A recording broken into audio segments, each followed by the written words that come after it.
토지거래가 구역이 풀릴 수 있다고 합니다. 자, 토지거래가 구역 풀리면 강남 집값이 오를까? 오늘 많은 문의를 받았는데요. 유튜브로 답 드리도록 하겠습니다. 먼저 토지거래가 구역이 이게 5년 됐거든요. 1년 단위로 해서 최장 5년까지 지정이 되고, 물론 5년이 끝나도 다시 지정할 수 있습니다만 5년 마지막까지 채워서 5년째에 이제 해제 검토하겠다. 오성훈 서울시장이 적극 검토하겠다. 적극 검토한다는 얘기는 이미 실무진에서 다 검토가 끝났고 사실상 풀어주겠다라는 의미입니다. 토지거래가 구역이 풀리면 어떤 일이 있을까요? 먼저 토지거래 허가 구역이 뭔지부터 살펴보도록 하겠습니다. 무엇일까요? 규제인데 규제. 아파트를 삽니다. 사면 잔금하고 6개월 이내 실거주를 해야 됩니다. 실거주를 하고 얼마 동안 살아야 된다? 2년 실거주를 해야 됩니다. 6개월 이내 입주, 2년 이상 실거주를 해야 되고요. 전세나 월세 주면 안 됩니다. 그리고 요건 충족 전까지 2년 거주 전까지는 팔지도 못합니다. 전매도 금지가 된다는 거죠. 그래서 무조건 실거주를 해야 되는 겁니다. 유동적 무효 상태라고 하는데 허가 전까지는 우리가 계약하고 잠금했잖아요. 그럼 끝나야 되는데 토지거래 허가가 안 나버리게 되면 이 계약은 무효.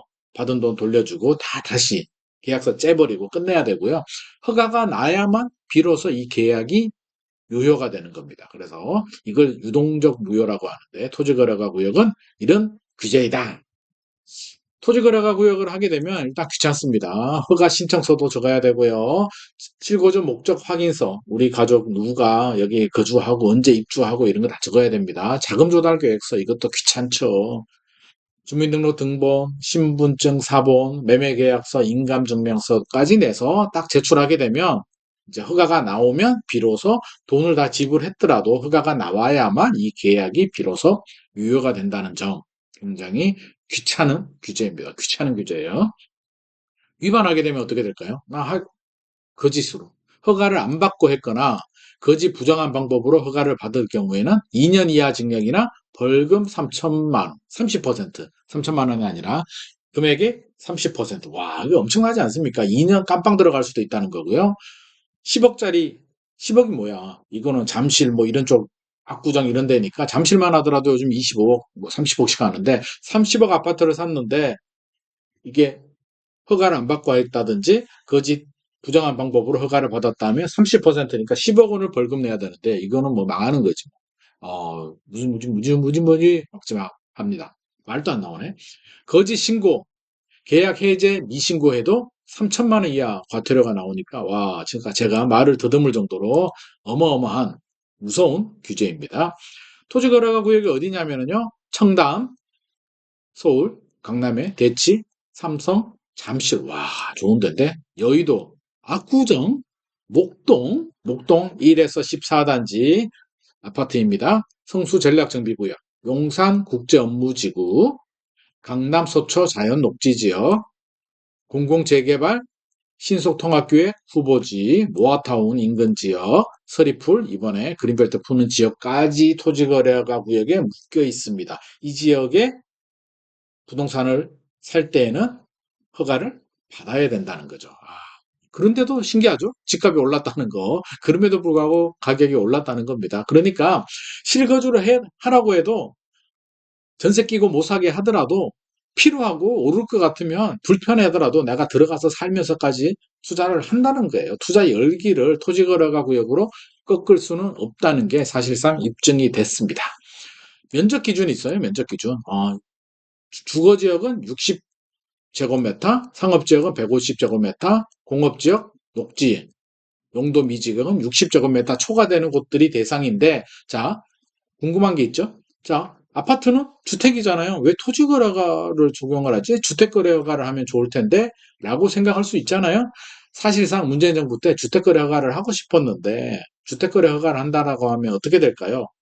대한민국이 콩사탕이냐, 사회주의냐, 막 난리가 날 거잖아요. 그래서 기존에 있는 토지거래 허가 구역 규제를 슬쩍 가지고 옵니다. 이거는 그 3기 신도시 같은 신도시 개발할 때 투기 수요들이 들어와서 땅값이 올라가니까 그 땅을 규제하기 위한 규제거든요. 원래 취지는. 하지만 집값이 올라가니까 이걸 이제 아파트로 적용을 합니다. 아파트도 다 대지 지분이 있으니까. 아파트나 빌라도 대지 지분이 있는데 60제곱미터라면 어떻게 될까요? 어지간하면 막 빠져나가는 곳들이 많이 있을 거잖아요. 그래서 그 관련 법 내용을 보게 되면 10분의 1까지 지자체 재량으로 조절할 수 있게 해줬습니다. 그러니까 60제곱미터의 10분의 1인 6제곱미터 주거지역은 초과만 대상 되도록 하니까 어지간하면 대지 지분이 6제곱미터 거의 뭐 6제곱미터면 두 평이 채 안 되는 거니까 다 해당이 되죠. 거의 다 해당이 됩니다. 그래서 주택거래가로 해야 되는데 토지거래가 구역을 주택거래가처럼 편법으로 이렇게 적용한 규제다. 이렇게 이해를 하면 될 것 같고요. 피하는 방법이 있어요. 회피방. 경매. 경매는 낙찰 받게 되면 내가 실거주 하지 않고 전세로 줘도 됩니다. 그래서 토지거래가 구역에 나오는 경매 물건들이 낙찰 가율이 막 올라가는 그런 부작용들이 생겼고요. 주택임대 사업자도 피할 수 있고 거주하다가 해외 발령 나왔어요. 그래서 주재원으로 나가게 되면 야, 너 안 돼. 실거주해야 돼. 라고 할 수 없으니까 이런 분들은 빼줍니다. 세 가지 경우 피하는 방법 살짝 요령 알려드렸고요. 이제 해제가 된다라고 하니까 마지막으로 그래서 올라가? 강남 집값? 거래는 좀 늘어날 수는 있겠죠. 전세 끼고 살 수도 있으니까 조금 늘어날 수는 있는데 엄청나게 큰 폭으로 막 올라가진 않습니다. 왜? 우리가 부동산, 아파트 또는 빌라를 투자할 때는 투자 가치를 보고 추가 상승에 대한 기대감을 갖고 투자를 하는데 최근에 뭐 금리가 얼마나 내려갈지도 지금 불확실성이 커진 상태, 미국 트럼프 정책에 대한 불확실성, 국내 정치의 불확실성, 단기 급등에 대한 피로감, 대출 규제 이런 게 막 맞물려 있기 때문에 살 사람들만 사거든요. 앞서서 제가 얘기했죠. 불편하다. 불편함에도 불구하고 투자 가치가 있으면 압구정 사잖아요. 내가 들어가면 되니까. 내가 살고 있는 집을 전세 주고 내가 토지거래가 구역에 묶여 있는 집에 들어가서 실거주 하면 되는 거잖아요. 불편할 뿐이지 할 수 있는 규제이기 때문에 실질적으로 좋은 지역의 집값 상승을 막는 효과는 있겠습니다. 그러니까 불편하게 할 뿐이지 못하게 하는 정책이 아니기 때문에 실질적으로 효과가 없어서 실제로 풀린다고 하더라도 자금이 부족하거나 구매 욕구가 크게 일어나지 않는 불확실성의 상황에서는 많은 분들이 막 투자하지는 않는다는 거죠. 그리고 전체적으로 서울의 비싼 좋은 동네이기 때문에 그렇게 만만하게 전세 끼고 살 수 있는 곳들도 아닙니다. 서울시에서 검토하지 않았을까요? 오세훈 서울시장이 해제를 검토한다라는 말을 했을 때에는 야, 이거 풀어줘도 서울 집값이 지금 단기간에 그렇게 자극을 받아서 급등하지 않는다라는 결론을 내고 풀어준 거기 때문에 이게 풀린다고 해서 지금 상황에서 강남 집값이 천정부지 올라간다. 이렇게 볼 수는 없을 것 같습니다. 오늘의 내용이 도움이 되셨나요?